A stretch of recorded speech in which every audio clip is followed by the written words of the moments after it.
ஆசீர்வதிக்கும் தேவன் நம்மை ஆசீர்வதிப்பாரே. துதி ஸ்தோத்திரம் இயேசுநாதா, துதி உமக்கே என்றுமே. இன்று ஒரு வசனம்.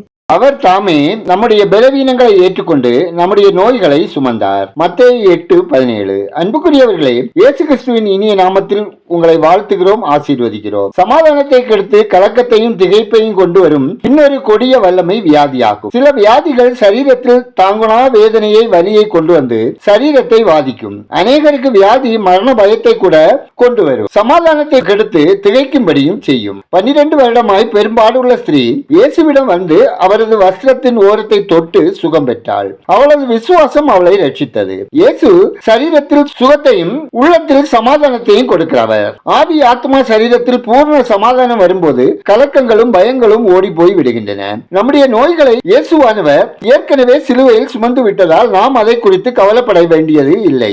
அவருடைய தழும்புகளால் நாம் குணமாகிறோம். வியாதியின் காரணமாக கலக்கங்களும் பயங்களும் உங்களை தாக்கும் போது சுகமளிப்பேன் என கர்த்தர் கொடுத்திருக்கிற வாக்குத்தத்தங்களை உறுதியாய் பிடித்துக் கொண்டு உங்களை நீங்களே ஆராய்ந்து பார்த்து பலவீனங்களும் நோய்களும் வருவதற்கு நமது பாவங்கள் காரணமா என அறிந்து அவைகளை அறிக்கை செய்து விட்டுவிடுங்கள். இயேசு உங்கள் அக்கிரமங்களை எல்லாம் மன்னித்து உங்களை சுகமாக்குவார். நாம் ஜெபிப்போம். அன்பின் பரலோக பிதாவே, ஆசீர்வாதமான இந்த நாளுக்காய், இந்த நாளின் வசனத்துக்காய் நன்றி சொல்லுகிறோம். அப்பா, நெடுநாளாய் நோயினால் பீடிக்கப்பட்டவர்கள், தங்கள் குடும்பத்தினர், உறவினர், அக்கம் பக்கத்தில் உள்ளவர்கள் இன்னும் யார் யாருக்கெல்லாம் தீமை செய்தார்களோ என உணர்த்தப்படுகிற போது அவர்களிடம் ஒப்புரவாகவும் உங்க தழும்புகளால் குணப்படவும் தீர்க்க ஆயுசுடன் வாழவும் கிருபை செய்யுங்க.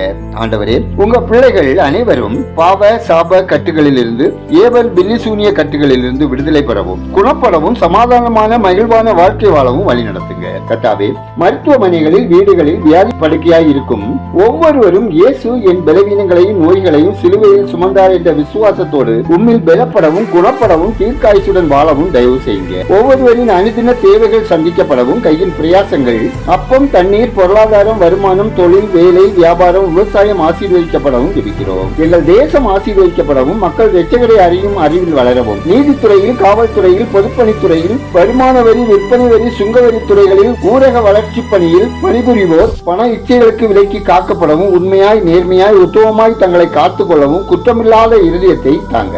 மழையினால், வெப்பத்தினால், மழை வெள்ளத்தினால், மண் சரிவினால், பனிப்பொழிவினால், குளிரினால் மக்கள் பாதிக்காதவாறு காக்கப்படவும், பாதிக்கப்பட்டவர்களின் வாழ்வாதாரம் பாதுகாக்கப்படவும், தேவைகள் சந்திக்கப்படவும் ஜெபிக்கிறோம். தேவனே, இந்த நாளில் பிறந்த நாளை, திருமண நாளை நினைவு கூறும் ஒவ்வொருவரின் விருப்பம், தேவைகள் சந்திக்கப்படவும் ஆசீர்வதிக்கப்படவும் ஜெபிக்கிறோம். மதுப்பிரியர்கள், போதை பழக்கத்துக்கு, புகையிலை பழக்கத்துக்கு அடிமையானவர்கள் விடுவிக்கப்படவும், ஆடம்பர செலவினங்களினால் கடனில் சிக்கி தவிக்கிறவர்கள் விடுவிக்கப்படவும் ஜெபிக்கிறோம். விடுதிகளில் தங்கி படிக்கும், வேலைக்கு செல்லும் பெண்கள் மற்றும் பிள்ளைகள் சகல தீமைக்கும் விலக்கி காக்கப்படவும், அசுத்தமாக வாழவும் வழி நடத்துங்க. ஆண்டவரே, மிஷனரிகள் மற்றும் ஊழியர்கள் தேவைகள் சந்திக்கப்படவும், எல்லைகள் விரிவாகவும், பணித்தளங்களில் அற்புதங்கள், அடையாளங்கள் மூலமாக தேவ மகிமை வெளிப்படவும் ஜெபிக்கிறோம். எங்கள் ஜெபத்தை கேட்டு பதில் தருகிறவரே, உமக்கு நன்றி சொல்லுகிறோம். துதிகர மகிமை உமக்கே செலுத்துகிறோம். இயேசு கிறிஸ்துவின் நாமத்தில் ஜெபிக்கிறோம் எங்கள் ஜெபங்களை நல்ல பிதாவே, ஆமென்.